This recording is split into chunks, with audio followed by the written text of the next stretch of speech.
learning how to start over at 50 at like 11 p.m. after the house finally goes quiet. So here's what nobody tells you.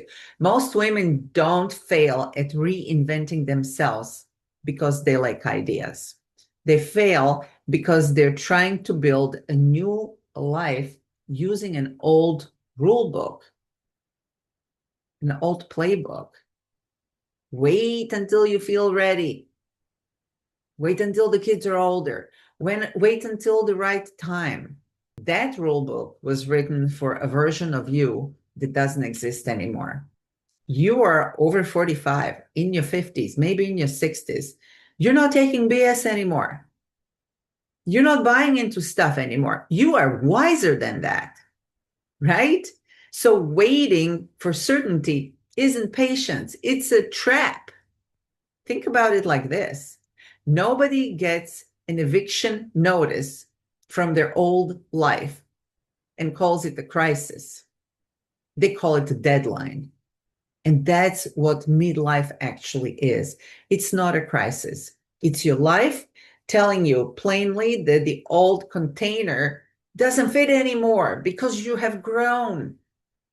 You know, you have that old pullover in your closet that you've been wearing for decades and you absolutely love it. And it's like kind of like this. I mean, I haven't had this one for decades, but it's something that's really cozy and you don't want to throw it away, right? Even though it gets worn out. And maybe you have some old kids' clothes. I know how moms are in your closet from when they were babies and now they're like 20 years old. You know what I'm talking about? Or maybe their kid will wear it, or I just want it as a memory. It's the same thing. You just have to gently let go. But you need to know that you're not falling apart. That's not what's happening. You're simply outgrowing something. You're outgrowing one phase of your life. And outgrowing something is not a breakdown. It's a proof that you're still alive in there, that you are expanding, that you're growing, and you're reaching for something new, something more, and something better. So I want to give you the honest version, not the highlight reel. I spent over 20 years in energy medicine and like wellness, health and wellness work. And then later in life, actually not so long ago, I decided I really want to have an online business. I've been sitting on internet bleachers for years, decades, really for decades. And I thought I can do this. I tried multiple times. I tried to plug in, but when I tried, it was too complicated and I'm not techie and I couldn't get in. Nobody actually tells you what that looks like, what that feels like when you start something. So of course you're afraid. You look at things late at night when everyone else in the house is asleep. You're teaching yourself things. You feel embarrassed that you still have to learn them at your age. That's how I felt. I didn't really know where to start. I wasn't techie. Everything was techie. Things have changed since. Okay. So for me, something just banged in my window. Um, for me, the fear was real. I was afraid that I was too old to start something new, especially something on social media. I felt like I missed my window. I felt that techie stuff is just flying over my head. I'll never get it. But then something shifted. I stopped seeing my 20 years of experience as the thing holding me back. And I started seeing it for what it actually was. It wasn't a disadvantage. It's actually my whole asset. I am sure women in their 50s and above can relate to that because you have certain life experience that gives you clout. It gives you inner wisdom that you carry with you. You just have to know that. You have to realize that. You got this. Everything that I thought was disqualifying me was actually the thing that qualified me. It helped me narrow down and find exactly what I wanted. I didn't always know exactly what I wanted and how to get there, especially. But I was actually clear on what I don't want. And that's what I said earlier. We don't take any more BS after a certain age because we know we don't need to. So I knew I didn't want any more MLM hustle.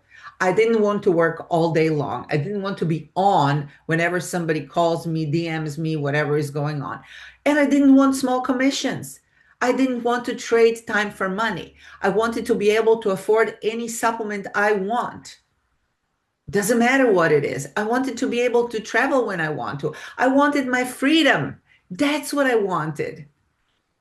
I didn't want to have to choose between being able to visit family and friends or make enough money to live comfortably.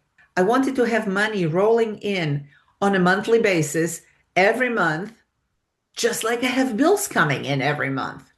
Somehow that's normal, but monthly income coming in without you having to work to exhaustion, somehow that's not normal. Why? I wanted that freedom, time freedom, money freedom. I wanted choices. But there are three lies that keep women stuck right where they are. And let's go over them one at a time. So, lie number one, it's too late. It is absolutely not too late. Vera Wang, it wasn't until she was 40 that she created her first dress. Julia Child didn't publish her first cookbook until her 50s. And these are not outliers. They are the proof that the timeline you've been sold is a lie. You are not too old, and it's not too late. Lie number two, I need to know everything first. I can't start unless I know exactly what it is, how it works, and where I'm going. That's a quieter lie, but it's actually really dangerous because it doesn't feel like fear. It feels like, ooh, I'm being thorough, I'm being responsible. But over preparing is not safety. It's actually paralysis by analysis. It's paralysis wearing a productivity costume. So you're researching, you're looking, you're analyzing, you're studying.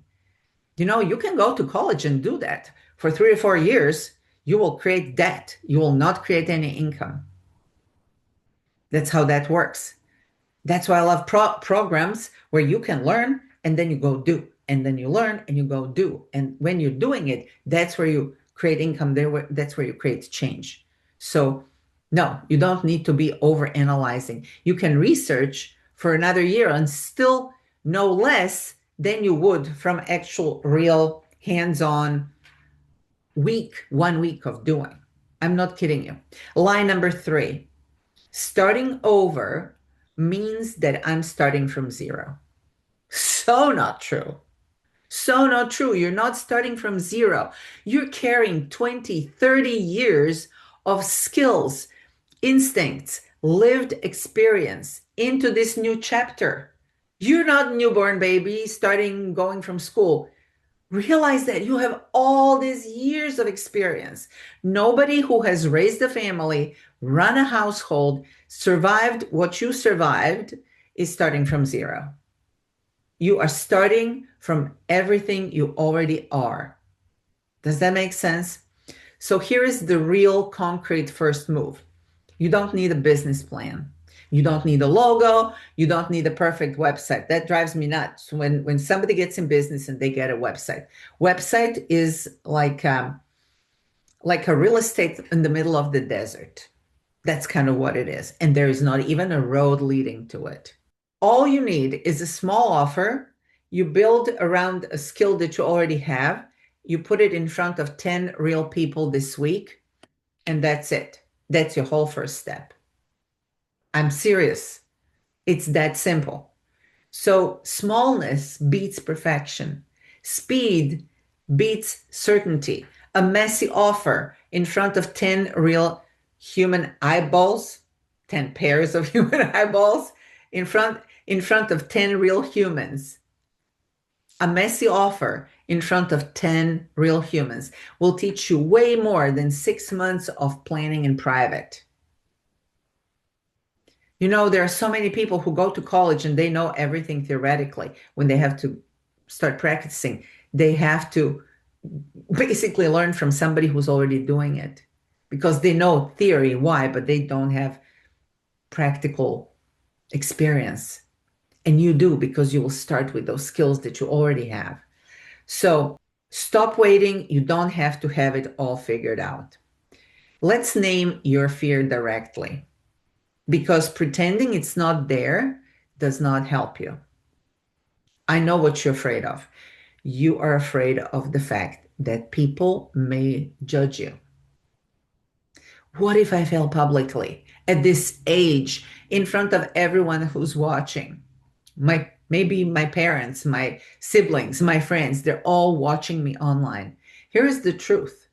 The women around you are really not thinking about you nearly as much as you think they are. They're thinking about their own 11 p.m. Google searches. That's what they're thinking about.